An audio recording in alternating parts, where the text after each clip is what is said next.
Ah, Hugo. Salut, t'avais de l'air tout ça? Ouais, Salut. Bonjour. François. Salut, tout bien? Salut, François. Bonjour. Bonjour, enchanté.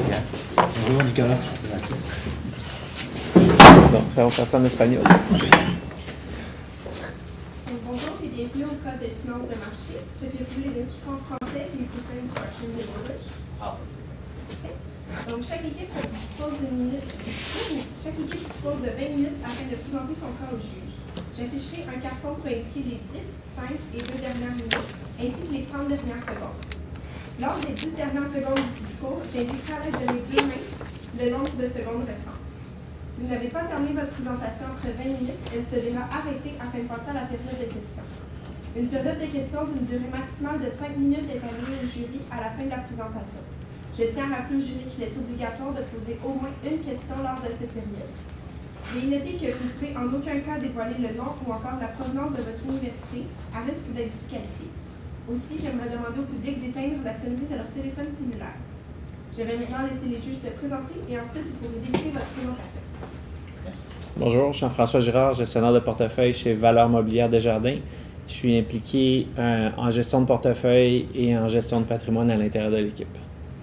Bonjour, Pierre Lacroix, gestionnaire de portefeuille chez Valeurs Mobilières Desjardins avec Jean-François et Nicolas. On est une équipe de 12 qui fait de la gestion de portefeuille et de la gestion de patrimoine. On investit en actions et en obligations directes. On fait ça de façon mondiale et on est tout organisé pour le faire nous-mêmes. Nicolas Hervé-Girard. Je suis dans l'équipe chez Valeurs Mobilières Desjardins, impliqué aussi dans la gestion de portefeuille, dans le transactionnel également. Merci. Donc, quand vous êtes prêts, Alors, c'est à ton tour. parfait. Merci. Donc, s'il y a de l'ombre aujourd'hui, c'est parce qu'un jour, quelqu'un a planté un arbre. Et aujourd'hui, c'est vous qui avez planté votre arbre. Cet arbre à 30 millions est de 30 millions d'actifs en ce moment. Donc, nous allons vous aider en fait à profiter de ce 30 millions d'arbres, ce 30 millions de dollars qui est votre arbre en ce moment, pour passer probablement du temps à faire de la chasse et de la pêche. Donc, nous sommes ici pour vous. Nous sommes le conseil MJH, mes collègues Julien Thibault, M. Hugo Nourry et moi-même, Mathieu Lamarche-Pagé, sommes ici pour vous. Donc, sans plus tarder, passons au plan de présentation. Donc, en fait, on va passer quelques temps sur l'analyse qualitative. Ça va être moi qui va vous présenter l'analyse qualitative. Ensuite, mon collègue, M. Nourry, va vous expliquer la politique d'investissement. Nous allons faire une analyse financière.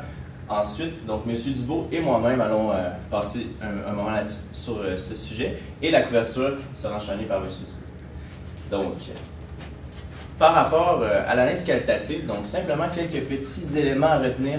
Donc, premièrement, le retrait de la subvention gouvernementale qui vous a été donnée. Donc, on sait que ça a fait très mal. Donc, ça, c'est bien important de s'en souvenir. Donc, par rapport à votre spécialisation, vous êtes une entreprise haut de gamme qui avait à cœur la qualité de vos produits et aussi le service après-vente. Par rapport aussi à votre portefeuille en ce moment, vous avez une surpondération sur le titre de votre entreprise, donc DLM. Donc, on va revenir un petit peu plus tard, cette pondération-là est de 73%. Et vous avez aussi une menace du compétiteur mexicain. Juste à noter, en fait, ce compétiteur a une stratégie des coûts. Donc, il se spécialise un petit peu plus sur le bas de gamme, donc aller chercher plus de compétition sur les coûts. C'est tout. Donc, nous avons fait une gestion des risques sur trois risques en particulier. La première, le risque d'industrie. Donc, vous êtes au courant en ce moment, M. Trump joue très dur sur la renégociation de l'ALENA. Effectivement, ça va impacter vos opérations aux États-Unis. Mais aussi par rapport... donc, en fait, la probabilité de cette renégociation-là est très, très, très élevée. Et la sévérité, si l'ALENA est modifiée, sera très élevée aussi pour vous. Donc, ça va jouer beaucoup sur vos opérations aux États-Unis. Donc, la solution à ça, c'est tout simplement de se diversifier géographiquement, mais surtout avoir des bons clients en fait au Canada pour que vous ne soyez pas impacté nécessairement avec l'ALENA. Et aussi faire beaucoup de lobbying pour résoudre cette contrainte-là. Donc, par rapport au risque de compagnie, en fait, le risque d'opération, très, très évident, en fait, le prix d'aluminium peut varier beaucoup. Donc, c'est une probabilité qui est moyenne dans le sens que ça peut varier de temps à autre, mais la sévérité sera aussi moyenne simplement parce que nous pourrions nous couvrir par rapport à ça, donc prendre une position longue sur des futures pour neutraliser ce risque-là et se concentrer davantage sur nos opérations qui est primordial pour nous.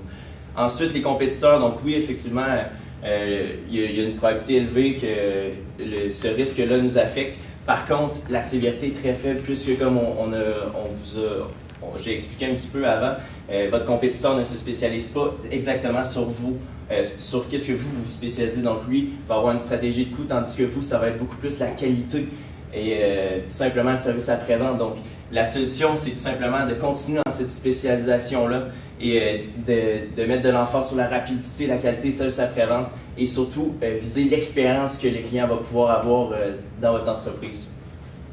Monsieur Dubois? Et il y a différents facteurs, en fait. Vous nous avez demandé quelles influences qu'ils vont avoir, ces facteurs-là, sur votre politique d'investissement et la politique de placement. Donc, c'est très simple. Pour les états financiers, étant donné que c'est une vision à court terme, seulement une photo, ça ne sera pas là-dessus qu'on va seulement jouer, puisque, entre autres, avec la subvention qui a été retirée, ça a beaucoup affecté. On va revenir un petit peu plus tard avec les ratios.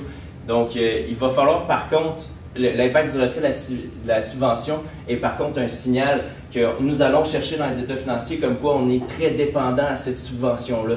Donc, soyez quand même à l'affût par rapport à ça, mais ça n'affectera pas nécessairement beaucoup votre horizon de placement, votre politique d'investissement, mis à part le fait que vous êtes surpondéré dans ce secteur-là. Donc, en fait, il y a un double risque. Par rapport au fait que vous avez une grosse pondération, donc le risque du marché est très présent dans votre portefeuille, et aussi le fait que, puisque vous avez une grosse pondération, vous ne diversifiez pas beaucoup votre portefeuille, donc le risque non systématique n'est pas totalement couvert. Par rapport à l'influence de l'environnement et de l'industrie, donc oui, il y a une influence donc, très volatile et ça vient encore mettre de l'emphase sur le point que vous êtes un peu trop surpondéré dans votre portefeuille, la pondération de votre portefeuille par rapport à ça. Mais inquiétez-vous pas, je sais que vous tenez beaucoup à avoir une pondération quand même dans votre entreprise et c'est tout à fait normal. Donc, mon collègue, M. Nourri, ici, va vous expliquer un petit peu qu'est-ce qu'il y en est de ça, mais inquiétez-vous pas, on va quand même garder des petites pondérations. Donc, pour ce qui est des politiques d'investissement, vous avez demandé un petit peu qu'est-ce qu'on vous proposerait pour faire comme politique d'investissement par rapport à vos besoins de liquidité futurs, par rapport à votre désir de garder un bon fonds dans votre compagnie DLM. Donc là, ce qu'on a regardé un petit peu, c'est qu'il y a 3 segments distincts qu'on pourrait segmenter la politique d'investissement. Le premier segment, ce serait 62 à 64 ans, qu'on a besoin de 1 million par année, notamment pour aller en Floride, etc. De 65 à 75, on aurait besoin de 500 000. Donc, c'est sûr que là, juste cette partie-là, on peut voir qu'il y a une grosse différence en besoin de liquidité. Ce ne sera pas nécessairement non plus la même allocation d'actifs qu'on pourrait faire par rapport aux besoins de liquidité qui diffèrent. Même chose, on réduit encore en 75, on évalue 90 ans à peu près à l'horizon de placement final. Donc, on va proposer une allocation d'actifs qui va différer petit à petit, plus on va s'approcher de la fin de vie. Donc, la première politique de placement, 62-65. Rapidement, on va avoir toujours le même ordre pour les 3 politiques. Donc, l'objectif de rendement, on est là avec 6 %. Pourquoi 6 %? Il faut penser qu'on est dans un cycle qui est assez long. C'est toujours un rendement aussi qui est total, ça veut dire sur un exemple, sur un 3 ans ou sur un 10 ans éventuellement pour les autres politiques de placement. Ce que ça fait, c'est que si on a une mauvaise année, le 6 % ça peut couvrir ces mauvaises années-là. Ce qui fait en sorte que même si on dépasse d'année à autre, le rendement total serait visé de 6 %. Niveau de tolérance au risque moyen, il faut penser qu'on a quand même un bon fonds de 30 millions d'actifs pour les besoins de liquidité qu'on va avoir. Horizon de placement pour la première 3 ans.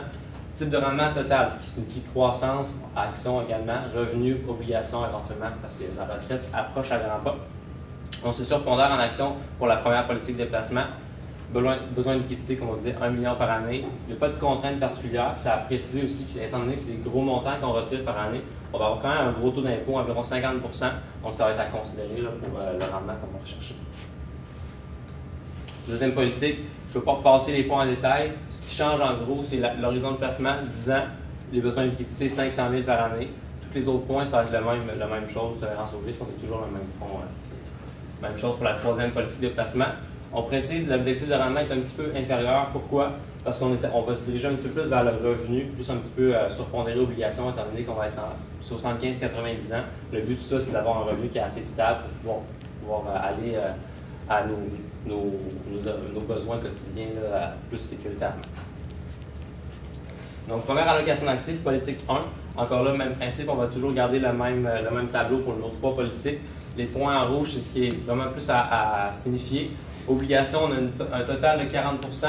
À préciser qu'on est dans un cycle de hausse aux États-Unis, cycle de hausse au Canada pour les taux d'intérêt, ce qui est négatif pour les obligations parce que les taux montent, les prix baissent, donc le capital va réduire. C'est pour ça que le rendement espéré n'est pas très élevé pour les obligations pour cette période de politique de placement-là, étant donné que les obligations vont certainement monter en taux d'intérêt, donc le prix va baisser. Également, comme je disais, pondération totale 40%. À retenir 40% parce qu'au fur et à mesure des 3 politiques, on va augmenter notre pondération d'obligations par la fin de l'année. Politique 2, on pourrait voir, les rendements à droite, c'est toujours le même. Donc on peut voir, sauf les obligations, comme je vous parlais, parce qu'à partir dans 3 ans, on estime que le marché va s'être stabilisé, il n'y aura plus nécessairement de cycle de hausse, donc les obligations vont être à plus gros rendement. Donc on a augmenté un petit peu le rendement là-dessus. On augmente de 5% notre pondération d'obligations étant donné qu'on avance, comme je disais, au fur et à mesure de notre retraite. Le petit bémol que je n'ai pas signifié pour la première, je peux y aller pour celui-là, DLM. Le gros point qu'on a changé dans votre allocation d'actifs, vous aviez 73% de pondération dans votre compagnie. On sait que vous êtes à l'aise avec le marché, avec l'industrie, on connaît bien tout ça. Comme Mathieu faisait référence au double risque, ici on a un risque autant pour l'entreprise que pour notre portefeuille. Ce n'est pas vraiment l'idéal parce que, comme je dis, il y a un double risque. Donc, pour augmenter la diversification, l'idéal c'est d'avoir pris un 20 titres. Donc là, si on gardait un 73% dans un seul titre, le risque non systématique n'est pas vraiment éliminé. Donc, on va augmenter notre volatilité, on augmente notre risque. À la retraite, le but, c'est pas d'augmenter notre risque, c'est d'avoir un revenu qui est assez stable pour pouvoir pallier aux besoins du quotidien. Donc, encore là, le revenu était de 6% pour les 2 années, les 2 politiques de placement. Pourquoi 6%? Même si on augmente notre pondération d'obligations, il faut penser que les obligations vont avoir un petit peu plus de rendement. 3e politique, on est rendu à 53% d'obligations. Encore là, ça va être le maximum qu'on va atteindre en obligations pour nos 3 politiques de placement, parce qu'on est rendu à entre 75 et 90 ans. Le rendement espéré, tout est de même, ce qui donne un petit peu inférieur aux 6%, mais supérieur à l'objectif de placement qu'on pouvait avoir. Donc, vous avez également demandé qu'est-ce qu'on pourrait faire pour évaluer la performance de notre portefeuille, parce que vous dire on fait 30% d'allocation d'actifs, à quoi on se compare. Donc, on créerait un benchmark maison avec plusieurs indices SPTSX, on peut les voir ici à l'écran, qu'on pondérait également avec notre portefeuille. Donc, par exemple, on a 30% d'obligations canadiennes, on va mettre 30% TMX Canada Universe pour après créer notre propre benchmark, pouvoir faire à la suite une attribution de performance à la fin de l'année pour pouvoir comparer notre rendement avec le benchmark maison qu'on va avoir fait pour évaluer si est-ce que c'était des bons choix, peut-être repondérer selon les mouvements de marché. Donc, un petit résumé. On a 3 politiques de placement qui diminuent au fur et à mesure le risque qu'on va prendre en surpondérant en obligation d'année en année. Ce qu'on a calculé, c'est combien est-ce qu'il faudrait avoir comme rendement pour qu'à la fin du 90 ans, on n'ait plus un sou dans notre fonds. Donc, on aurait comme liquidé notre 30 millions, mais le rendement disponible, en fait, le rendement minimum qu'on pourrait avoir pour quand même pallier aux obligations. Donc, on disait 1 500 250 000. Ce que je faisais référence tout à l'heure, 50% d'impôt, donc il faut retirer le double de notre REER pour pouvoir être imposé et avoir réellement le 1 million en liquidité. Donc, si on faisait un tri de ça, donc le rendement interne pour être capable de sortir tous ces besoins de liquidité-là au jour d'aujourd'hui, enfin, les 30 prochaines années environ, il faudrait qu'on fasse moins 2%. Ce chiffre-là, c'est juste pour indiquer que nous, on vise un 6%, on est clairement au-dessus de tout ça, ce qui va faire en sorte qu'à la fin de votre vie, vous allez être capable de donner quand même un bel héritage à votre famille sans avoir liquidé votre fonds. Vous allez quand même toujours être supérieur au rendement pour avoir justement un fonds au final. Je vais laisser la parole à Julien par rapport à la liste financière. Concernant la liste financière, alors la première demande que vous aviez, c'était compléter les états prévisionnels. Donc on a commencé par l'état des flux de trésorerie.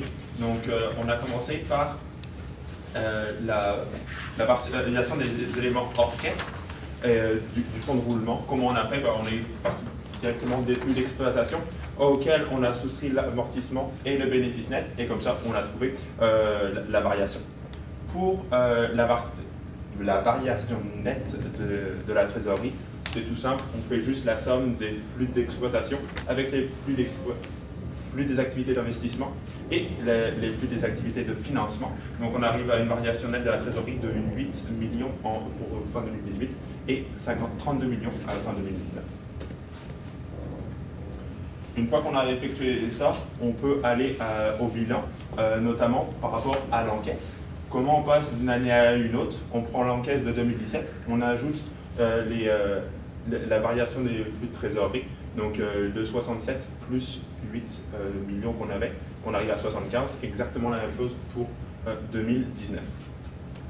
Pour les bénéfices non répartis, on prend les bénéfices non répartis à T-1, donc en 2017, on ajoute les bénéfices nets de l'année 2018, auxquels on soustrait les dividendes qu'on a versés. Et donc on arrive à 275 en 2018 et 291 en 2019. Comment on a calculé les dividendes que vous aviez donnés? On a calculé en 2016, vous aviez un bénéfice net de 48 millions, puis vous avez eu un bénéfice non réparti qui a augmenté de 30 millions. Donc forcément, 18 millions ont été versés en dividendes, ce qui représentait 37,5% du bénéfice net. On a gardé le même pourcentage pour les années suivantes. À la fin, l'avoir des actionnaire, ça fait que ça a affecté aussi la part des actionnaires, puisqu'on a un bénéfice non réparti qui est modifié. Sur le papier que vous nous aviez donné, c'était 155, mais évidemment, ça l'affecte. Pour ensuite, les immobilisations nettes, c'était assez facile. On peut trouver les actifs totaux en trouvant les passifs totaux plus les avoirs des actionnaires. Puis après, on soustrait tous les autres items, puis on arrive à 179 millions en 2018 et 132 millions en 2019. Donc, on va prendre un petit peu de temps pour vous parler des ratios. Donc, en fait, le ratio de croissance, c'est très simple. G est égal au taux de rétention fois le ROE. Donc, c'est le taux de croissance que nous avions ici, donc de 1,8 %. Ensuite, la profitabilité, donc le bénéfice net sur les ventes, ça donne un taux de 6 % qui diminue, vous voyez, à 3,2 % et qui remonte à 6,2 %. Pourquoi? C'est tout simplement à cause de la subvention qu'on a perdue. Donc, étant donné qu'en 2018, la subvention revient, les prévisions sont très bonnes par rapport à l'entreprise. Et vous pouvez voir, en fait, par rapport aux autres ratios, si on regarde le ratio du ROE, que c'est un petit peu le même principe. Donc, tout simplement. Par rapport à la liquidité, donc actif courant sur passif courant, on est capable, on est en mesure en fait de pouvoir rembourser notre passif courant par rapport à notre actif. Donc on n'a pas nécessairement de problème de liquidité comme vous pouvez voir ici. Et par rapport au ratio d'endettement, donc on voit qu'on n'est vraiment pas beaucoup endetté. Donc 13 %, 11 %, ça diminue un petit peu effectivement, mais nous ne sommes pas endettés. Donc en conclusion, en fait, on a quand même des prévisions qui sont très encourageantes par rapport aux ratios qui ont été cherchés directement dans les états qu'on vous a fait. Donc, je vais continuer avec l'estimation du prix d'action. On a utilisé deux méthodes, la méthode des flux et la méthode de Gordon. Évidemment, on va revenir sur la méthode de Gordon, ce n'est pas celle qu'on a privilégiée. Je vais vous expliquer ça juste à la slide suivante. On va commencer par les flux.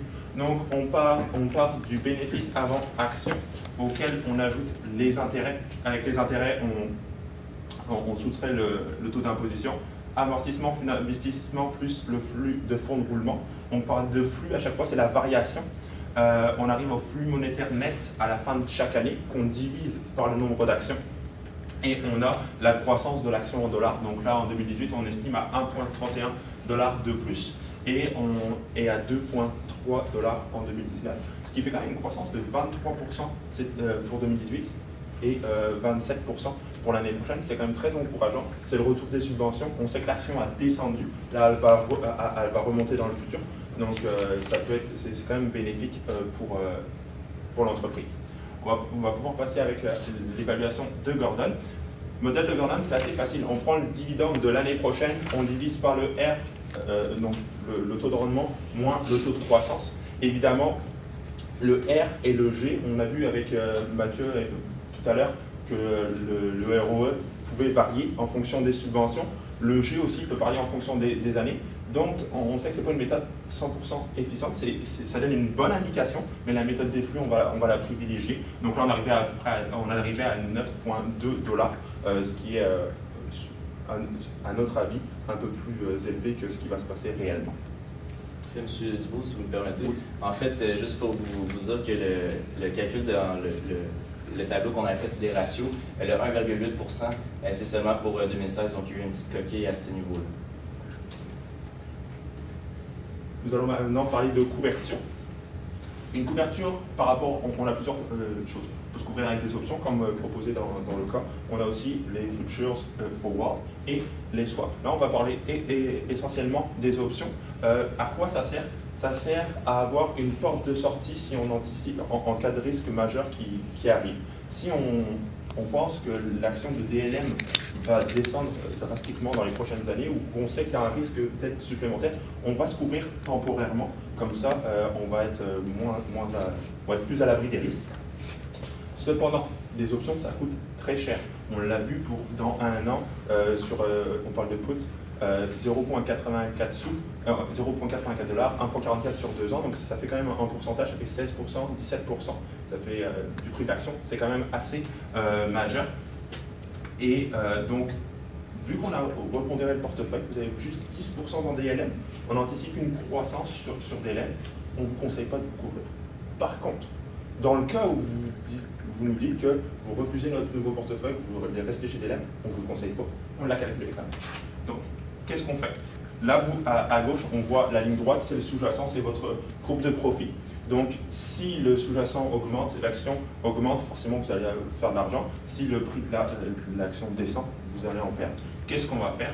On va prendre une position longue dans le put, c'est-à-dire que si le prix de l'action descend, on va compenser nos pertes. Puis si l'action grandit, on aura juste le prix de l'option à payer. Ça fait le graphique total. En rouge, on voit la position qu'on va avoir. Donc si l'action descend, vous perdez 1,44 $ par action. Si l'action monte, vous allez quand même profiter du bénéfice, moins 1,44. Voici notre conclusion. Merci de nous avoir écoutés. On sait que ça a été une longue journée. On est ouvert à une période de questions. Bon, j'en aurais une. C'est moi, monsieur Lapoutre. Puis là, vous voulez que je vende une portion substantielle de ma compagnie. J'ai de l'argent quand même pas mal. J'ai pas besoin de liquidité bien dans le futur. Vous voulez que je me réinvestisse à l'international. Non, en fait, la pondération que vous allouez à l'international puis au marché émergent, c'est à peu près 5% du portefeuille dans tous les cas. Je diminue substantiellement mon rendement espéré en faisant ça, alors que j'ai quand même des liquidités significatives. Comment vous pouvez me convaincre de faire un move aussi drastique? C'est surtout la volatilité qui va venir avec une position qui est aussi importante dans le portefeuille. Comme on parlait tout à l'heure, ça équivaut à peu près, vous avez à peu près 20 millions sur 30 millions présentement, ou même 22 millions avec Vassili, ou 22 millions, qui équivaut à 73%. Un seul titre, ça veut dire le risque non systématique n'est pas du tout enlevé en ayant ça. La diversification fait en sorte qu'on est beaucoup moins risqué, donc on a moins de surprises s'il y a une mauvaise nouvelle. Parce que ça va toujours bien si on a une bonne nouvelle, on garde ça comme ça. Il y a une mauvaise nouvelle, il n'y a plus de subventions tout d'un coup, parce que là, on l'avait perdu l'année dernière. S'il n'y a plus de subventions qui arrivent, parce que Trump, par exemple, n'est plus au président, vous n'avez plus la subvention, ça va avoir tellement un gros impact sur votre portefeuille que ça va vous faire vraiment revoir le fait que 73% est beaucoup trop important. Donc la diversification va vraiment peser beaucoup plus que le fait d'avoir éventuellement des bons rendements sur les prochaines années, mais c'est incertain tout ça, donc la diversification, c'est là. Une question. Dans votre stratégie de couverture, vous recommandez des options de vente 2 ans. Pourquoi? En fait, on l'a calculé tout simplement en pourcentage, combien ça coûte. Admettons, sur un an, c'était 84 sous. Donc 84 sous par rapport au prix de l'action à 7 $, ça fait 16%. 1,44 par rapport à 7 $, l'augmentation en pourcentage était un peu plus faible. Puis ensuite, c'était vraiment plus gros sur du 3 ans. Donc on a calculé quelque chose de plus raisonnable. Et évidemment, on pourrait se couvrir juste sur un an, mais vu que ça coûte un tout petit peu plus cher pour se couvrir sur 2 ans, on va y aller directement sur 2 ans et puis avoir une plus grande horizon. OK. Moi, c'est plus c'est un petit peu en lien avec ce que Pierre a mentionné. Quel autre argument que vous pourriez donner présentement, parce que présentement, vous avez évalué un prix de l'action qui est vraiment supérieur au prix actuel. Oui. Mais en combien de temps vous voulez qu'il vende ses actions, M. Lapoutre? De se rendre à 10%? Pour ça. De diminuer sa pondération de 73% à 10%. Vous vendez ça actuellement en un an? Ouais, c'est sûr qu'on ne va pas le faire aujourd'hui, toutes vendre les actions. On va y aller par palier. Évidemment, on pourrait essayer de prévoir jusqu'à la retraite pour que quand vous prenez votre retraite, vous arrivez aux 10%, puis vendre par section de façon à ne pas impacter non plus trop le prix de l'action parce que vous possédez quand même un fort pourcentage dans la compagnie.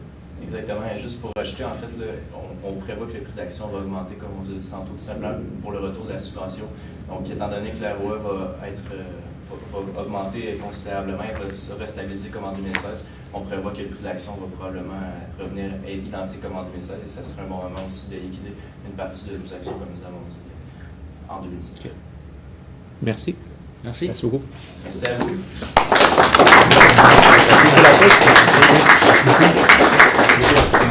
Merci. Merci. C'est que ça a été une longue journée.